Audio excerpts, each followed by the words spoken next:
I wanted to ask you about sort of the differences between Bitcoin and Ethereum in terms of their performance. In the past, whenever we had a bull cycle in Bitcoin, Ethereum tends to outperform. Hasn't been doing that this summer. Why do you think that is?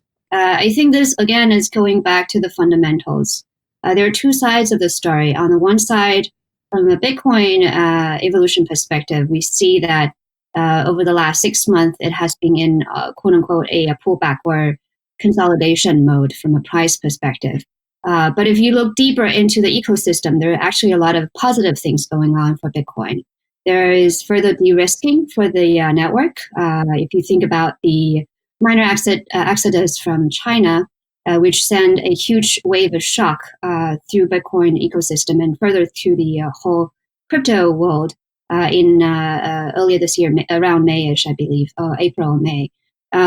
That seems to have been over. The Bitcoin network has recovered from that. The hash rate actually got back to almost the all-time high without any third party intervening. It just naturally go back. That shows the resilience of the network. And then also you see there are a lot of regulatory uncertainty around the crypto space. But Bitcoin is the only, almost quote unquote, the only coin out there that is, there's not much regulatory concern or uncertainty, at least in US. Both Fed and SEC came out recently saying that they're not going to ban Bitcoin, and it's truly decentralized. So from that perspective, I think that level of de-risking for Bitcoin continues over the last 5 months, very quietly in the background, which is playing with strength.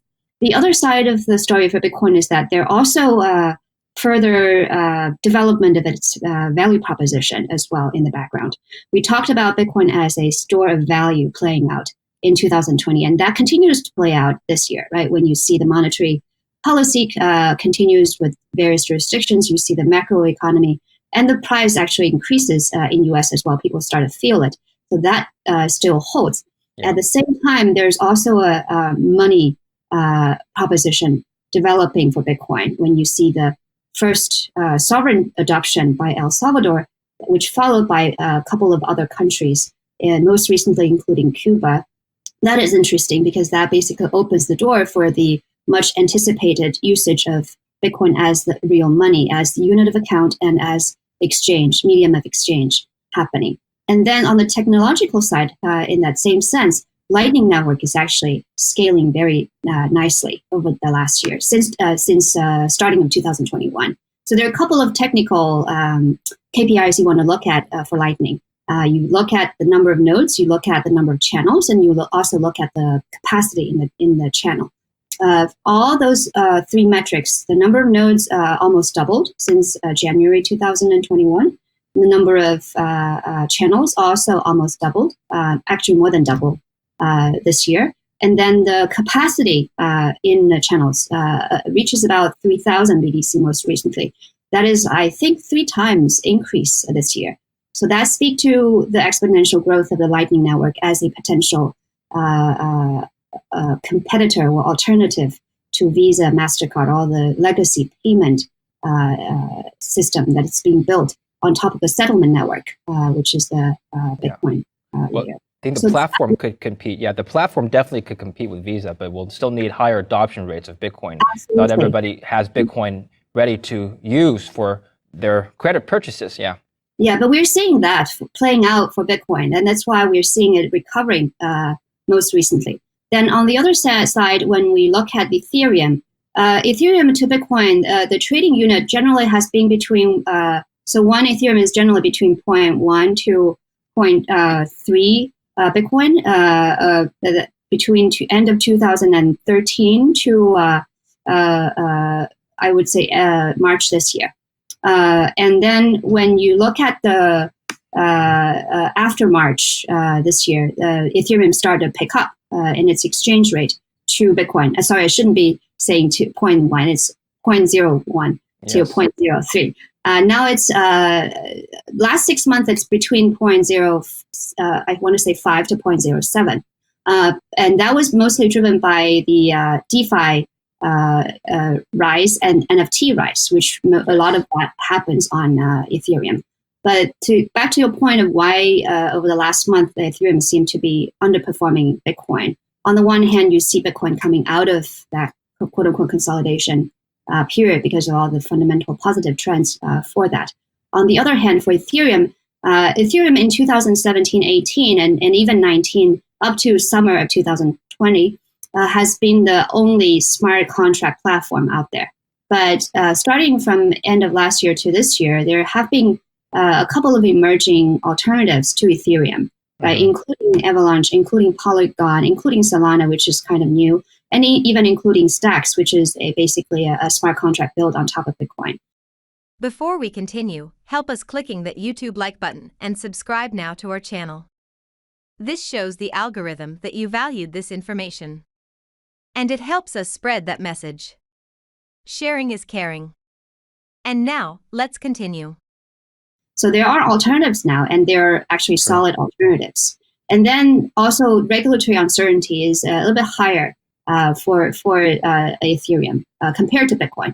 So I think there is that playing out as well. So that competitive landscape and the regulatory uncertainty is playing out. When you think about Bitcoin, there's really no alternative. That's the global money network out there, and it's a huge network effect. Ethereum faces more competition than Bitcoin in their use cases. Okay, that makes sense. So this is a chart that illustrates your point here. I've rebased the 2 series to 100 starting from exactly a year ago, Hong. So you can see that since 12 months ago, Ethereum has still greatly outperformed Bitcoin. Interestingly, like I pointed out earlier, you see the blue line, BTC has recovered from most of its losses early in the summer. Ethereum is still not has not yet peaked its or breached its August highs. So if someone were to say to you, well, I think Ethereum is going to flip Bitcoin in terms of market cap, are you seeing data to support that conclusion? Are you seeing trading volume for Ethereum higher on, let's say, OKCoin, for example? I don't think that's totally impossible, but over the long term, my personal view is that I have a clearer, I see a clearer path forward for Bitcoin as a whole.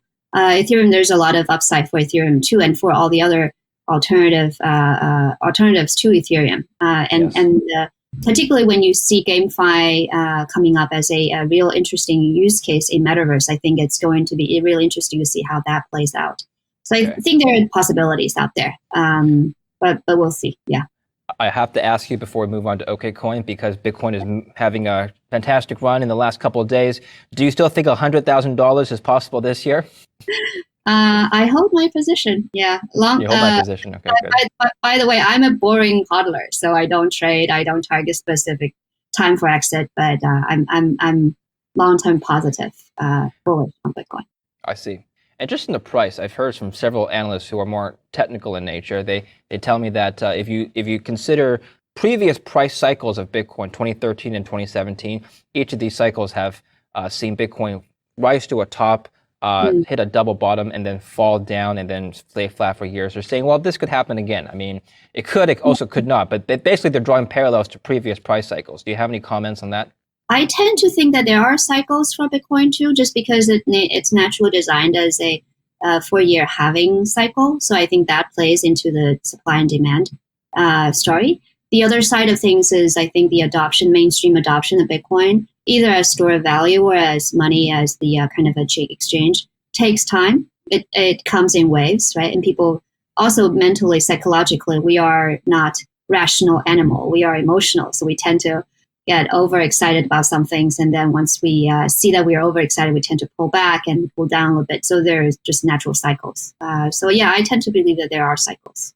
Okay. And for Bitcoin, probably if you zoom out a little bit more, if history tells us anything closer to truth, then it's probably a 4-year cycle. 4-year cycle, but 100,000 first before it collapses, right? Yeah, hopefully. But again, sure. I'm not betting on. That's true. That's true. What to do in such a situation? Inform yourself and keep your financial education strong.